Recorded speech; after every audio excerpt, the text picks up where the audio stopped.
turun ke dunia.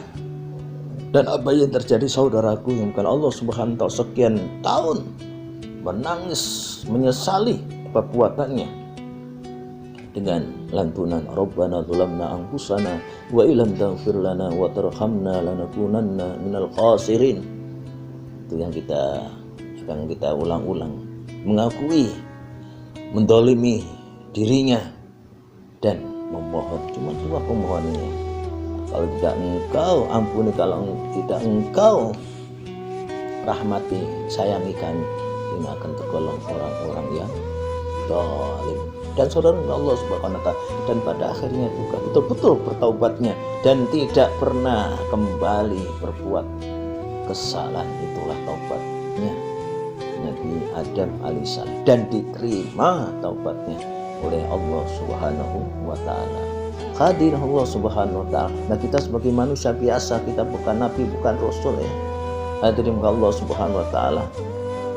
Tentu kita harus berilmu, menuntut ilmu agar supaya kita tahu mana jalan surga, mana jalan neraka. Hadirin hadirat Allah semua. Kalau sudah tahu, ya kita harus kita amalkan.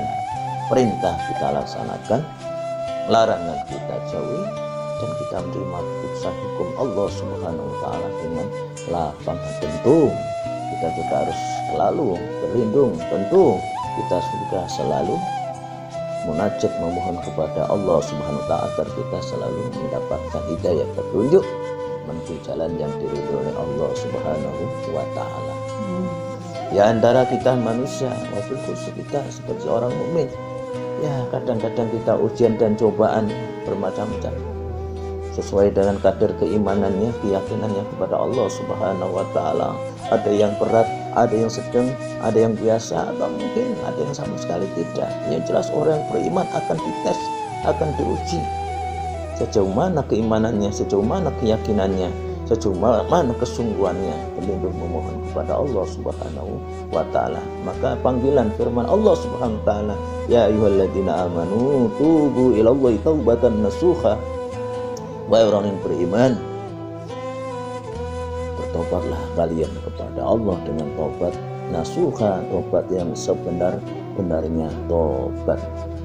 Bapak-bapak, ibu, saudara Allah Subhanahu, siapa yang tidak pernah bersalah kita.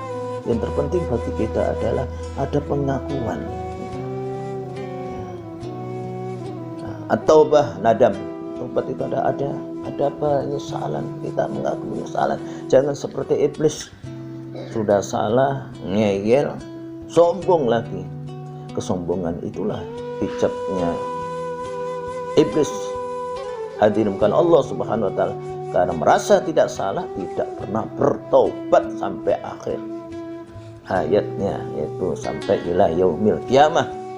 Dan dipastikan mereka iblis, setan dan kawan-kawannya yang ingkar, hadirin Allah Subhanahu wa ta'ala, yang mendustakan Allah, yang munafik, neraka tempat kembalinya. Naudzubillah min dzalik.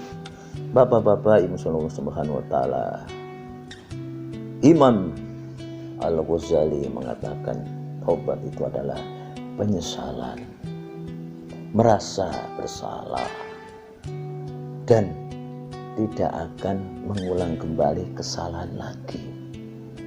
Itu bertobat yang benar, bertobat dan kembali kepada jalan menuju Allah Subhanahu wa ta'ala. Imam Ghazali seperti itu. Siapa yang bertobat A tidak akan mengulang A lagi, bertobat B tidak akan mengulang lagi, bertobat C tidak akan mengulang lagi. Itu taubatan nasuha dan kembali ke jalan Allah Subhanahu wa ta'ala. Hadirin Allah Subhanahu wa ta'ala. Nah, di antara kita kondisi taubat kita bermacam-macam. Kata Imam Ghazali ada 4. Saudara Allah Subhanahu wa ta'ala betul-betul bertobat, tidak akan mengulang kembali. Apakah kita termasuk ini? Sanggupkah kita tidak mengulang kembali? Saudara Allah Subhanahu. Ada yang kedua kondisinya itu bertobat, tapi cuma sementara. Ini belum benar-benar bertobat. Atau kondisi yang ketiga, ya bertobat tapi nanti ini lagi kumat. Hanya Allah Subhanahu wa taala, tobat terus kumat lagi. Ini yang ketiga. Hanya Allah Subhanahu wa taala. Dan kondisi yang keempat adalah memang tobatnya adalah apa? Tertentu, terbatas, sangat terbatas. Udah tidak tobat lagi ya sudah. Hanya Allah Subhanahu wa taala. Yang ketiga dan keempat inilah ditakutkan mati dalam keadaan su'ul khotimah. Na'udzubillah min dzalik. Oleh karena itu Imam Ghazali menyatakan, siapa yang berbuat kesalahan, kemaksiatan, berbuat dosa, hadimkan Allah, berarti dia dekat hubungannya dengan setan, dengan iblis. Tapi siapa yang berbuat kebaikan, berbaik dan baik, berarti dia dekat dengan Allah Subhanahu wa taala. Bapak-bapak Allah Subhanahu wa taala, oleh karena itu posisi kita ada di mana tempat kita? Oleh karena itu perbanyaklah istighfar, banyak istighfar kepada Allah. Kita minta ampun kepada Allah Subhanahu. Kita minta ampun kepada orang-orang yang pernah kita berbuat salah. Panjang urusannya. Kalau dengan Allah kita langsung hadimkan Allah. Tetapi kalau dengan manusia kita, apalagi kita tidak sempat minta maaf, hadim Allah, panjang urusannya. Menanti alam kubur, menanti hari kiamat, menanti hari pembalasan. Di sana kita akan dihukumi oleh Allah Subhanahu wa taala.